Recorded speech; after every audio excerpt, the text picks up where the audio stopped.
Paz de Cristo, mis hermanos, gracias por estar aquí una vez más. Y esperamos serle de bendición, mi hermano, a través de esta serie de temas que hemos titulado um, Respuestas para el día de hoy. Y la última vez que nos reunimos, mis hermanos, a través de este medio, mirábamos una pregunta. La pregunta era que si la cuarentena, el coronavirus, este tiempo de estar separados el uno del otro y de no poder congregarnos, si podía causar enfriamiento espiritual en nuestra vida. Y vimos, mis hermanos, que con o sin pandemia, si no cuidamos de nuestra vida, si no avivamos el don que ya está dentro de nosotros, puede venir un descuido a nuestra vida y puede venir hasta un desánimo. Así que con o sin pandemia siempre tenemos que estar cuidando de nuestra vida espiritual. Más en estos tiempos, más en estos días, mucho más en esta hora, donde la iglesia puede ser luz, aún sin poder reunirse en un lugar. Les prometí, mis hermanos, que en el siguiente tema íbamos a hablar acerca de la seguridad que tenemos nosotros como hijos de Dios, la seguridad de nuestra salvación. Ahora, podemos verlo de diferentes maneras, mis hermanos, pero quería verlo de una manera muy sencilla, usando un ejemplo que ya todos conocemos. Y ese ejemplo es de dos personas, Judas y Pedro. Estos dos hombres eran ya mayores, maduros, no estaban chavalitos, no estaban en una edad donde las emociones les iban a ganar y se iban a desviar. No, el Señor escogió ya a hombres, a personas ya maduras. Y el Señor los ve a estos hombres y les hace su llamado en diferentes ocasiones y los atrae a Él. A esos dos y a otros 10, y ellos forman parte de los primeros, de ese primer grupo de seguidores del Señor que el Señor estaba discipulando para una tarea, para un oficio, para un trabajo. Estos 12 estaban con el Señor, vivían, comían, caminaban, estaban con el Señor. Ellos recibieron una maestría de enseñanzas que no nos podemos ni imaginar. El apóstol Juan, él dice que si fuera posible escribir todas las cosas que el Señor hizo, que no caben en todos los libros de todo el mundo. Así que imagínese lo que vio Pedro y Judas. Imagínese ellos estuvieron ahí cuando Lázaro salió de la tumba. Ellos estuvieron ahí cuando el Señor usa a este joven y la comida que él traía para alimentar a miles. Y ellos estuvieron ahí en el sermón del monte, cuando el Señor empieza a aclarar, a iluminar la ley y aplicarlo de una manera llena de sabiduría como Él puede, como solo Él puede. Y ahí estaban ellos dos, y los dos llegaron a ser de confianza. Caminaron, comieron de la misma comida del Señor ahí, íntimamente anduvieron con el Señor. Pero un día el Señor es traicionado. El Señor es entregado para ser arrestado y el Señor cumple con sus promesas y su propósito y las profecías acerca de Él y va a la cruz. Pero en ese tiempo de traición, de confusión, de cuando es herido el maestro y los discípulos corren, cada uno se aleja con temor. Hay dos cosas muy distintas que enseñan Pedro y Judas. Judas dio testimonio de que él era un falso creyente desde el principio. No es que él al final perdió el deseo de seguir a Dios y perdió el deseo de seguir en la salvación, ¿no? Él con sus obras, con su entrega del Señor, con su traición del Señor, mejor dicho, con ese acto él da testimonio de que realmente había un corazón que no se había arrepentido, pero seguía a Dios, caminó con el Señor. Pero aún así, él pudo caminar con Él, escucharlo a Él, vivir a un lado de Él, caminar con Él siempre y no ser salvo.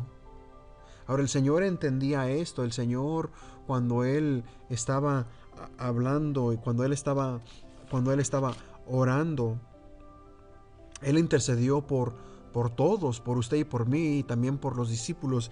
Y Él dice ahí en Juan capítulo 17, dice, ya no estoy yo en el mundo, pero ellos sí están en el mundo. Y yo voy a ti, Padre Santo, guárdalos en tu nombre, el nombre que me has dado, para que sean uno así como nosotros. Cuando estaba con ellos, los guardaba en tu nombre, el nombre que me diste, y los guardé, y ninguno se perdió, excepto el hijo de perdición,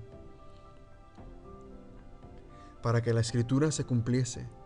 Pero ahora voy a ti, y hablo esto en el mundo, para que tengan mi gozo completo en sí mismos. El Señor estaba rogando por usted y por mí, por sus discípulos, por los apóstoles, por todos ellos. Pero Judas no quiso seguir al Señor. Judas puso en evidencia que fue lobo desde el principio. Judas mostró que es posible seguir, escúcheme bien, es posible andar, seguir cerca de Jesús y nunca pertenecerle a Él. Esto lo vimos en la última grabación, mi hermano, cuando hablamos del mensaje del Señor a la iglesia de la Odisea en Apocalipsis capítulo 3, donde el Señor habla de 3 diferentes grupos. Él habla de los que no son creyentes y los clasifica como fríos. Él habla de los creyentes y los califica como calientes. Y habla de un tercer grupo de personas que son miembros de la iglesia, porque la carta fue dirigida a la iglesia, que son miembros de la iglesia, quizás miembros activos, quizás aún hasta en liderazgo. Pero el Señor dijo que los iba a vomitar de su boca, porque en el corazón de ellos estaban orgullosos y ellos creían que nada les hacía falta, que la tenían hecha, que podían entrar y salir como querían, que podían abrazar su pecado y nunca arrepentirse, que podían estar a un lado ahí de la iglesia y sentir ese, como dice un hermano, quieren los privilegios del cristianismo sin el compromiso.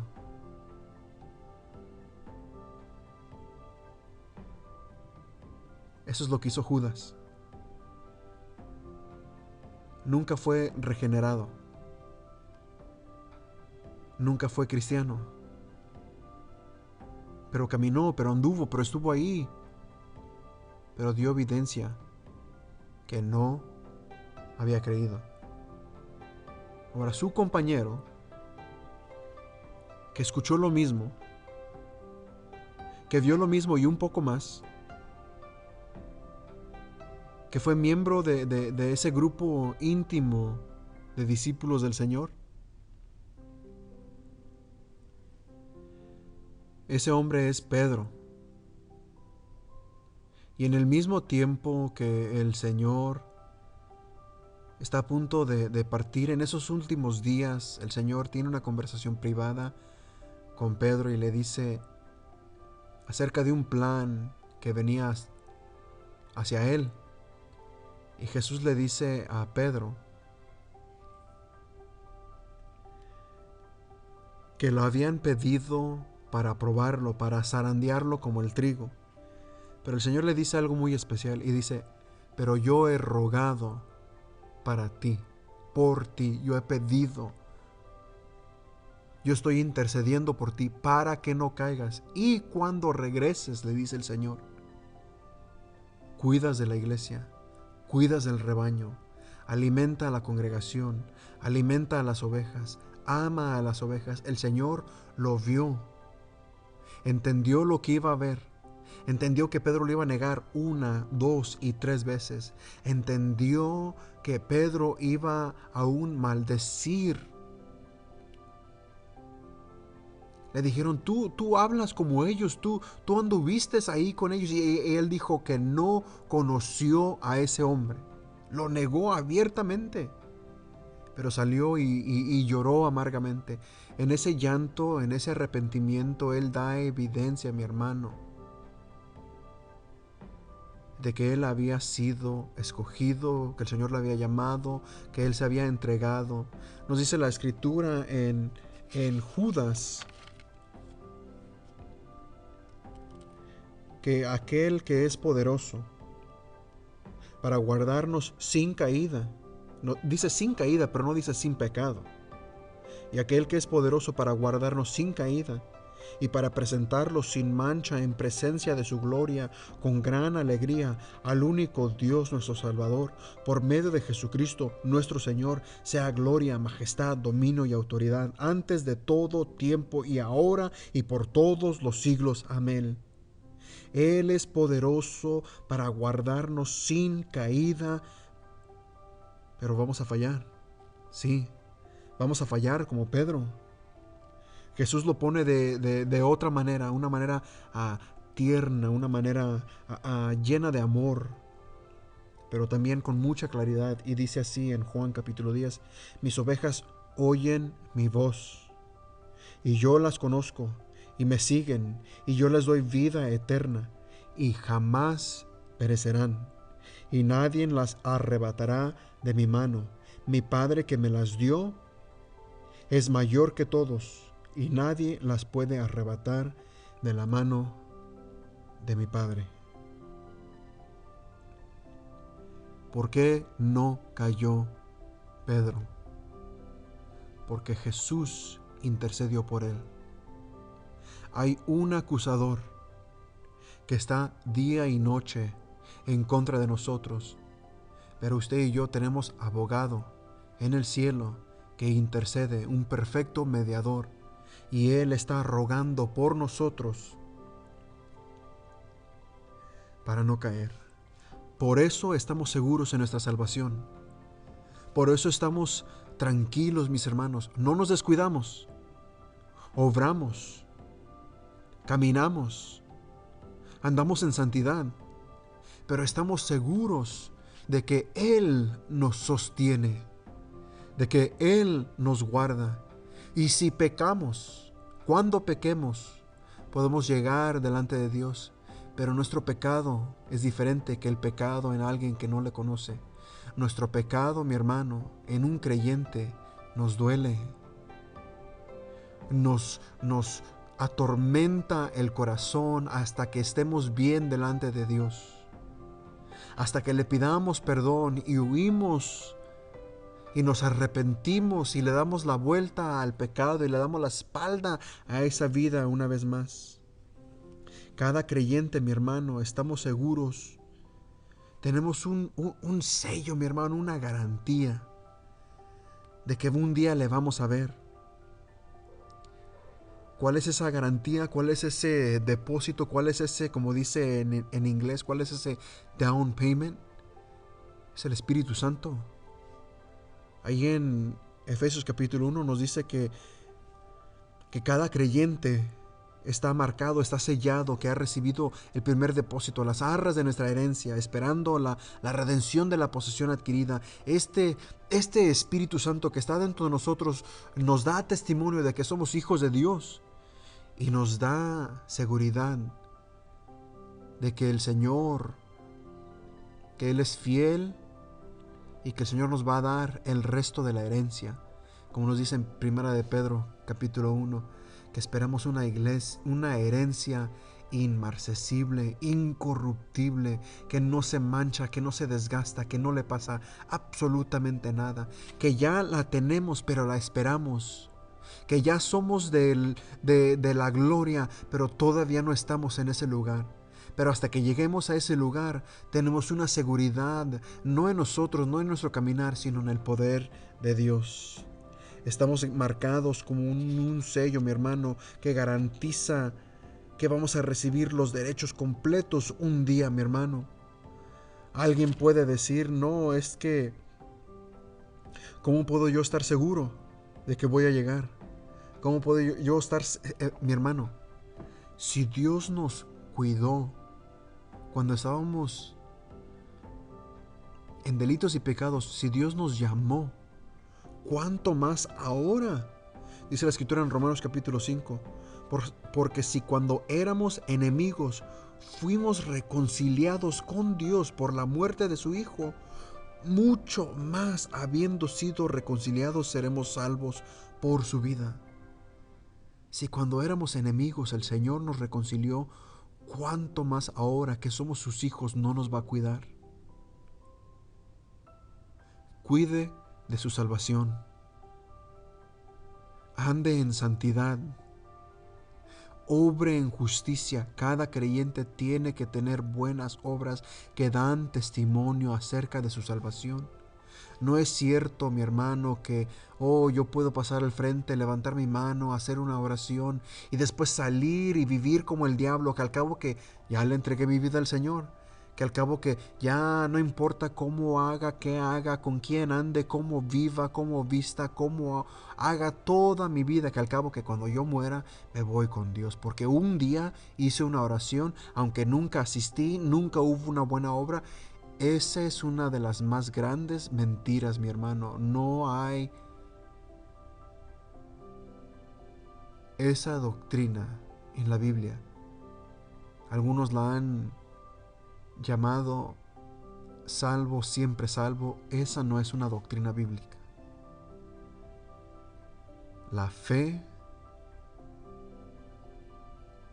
la confianza en Dios, la salvación es solo por la fe. Pero como dice un hermano, que la salvación es solo por la fe, pero la fe nunca viene sola. Viene acompañada de obras. Judas dio testimonio de que no era creyente. Pedro falló, negó, pecó, pero se arrepintió y regresó porque Dios intercedió por él. Y así él mostró en esa perseverancia de que es realmente hijo de Dios. Esa es una de las más grandes señales, mis hermanos, que tenemos. En este tiempo usted puede estar seguro de su salvación. No porque está escuchando esta alabanza o aquel predicador o aquel ministerio, no. Usted puede estar seguro que el que guarda su vida espiritual es el Señor. Usted puede estar seguro que los pasos que usted está dando son provocados, son guiados por el Señor. Que Él produce el querer como el hacer, que toda buena obra Él se merece toda la alabanza y la gloria y la adoración por todo lo que está pasando en nuestra vida. Pero en este tiempo de cuarentena, en este tiempo de confusión, en este tiempo diferente, en este tiempo, mis hermanos, donde algunos creen que a lo mejor se van a poder aún hasta enfriar, mi hermano, podemos estar seguros de que el Señor nos ha llamado, que el Señor nos ha regenerado y que el Señor está con nosotros.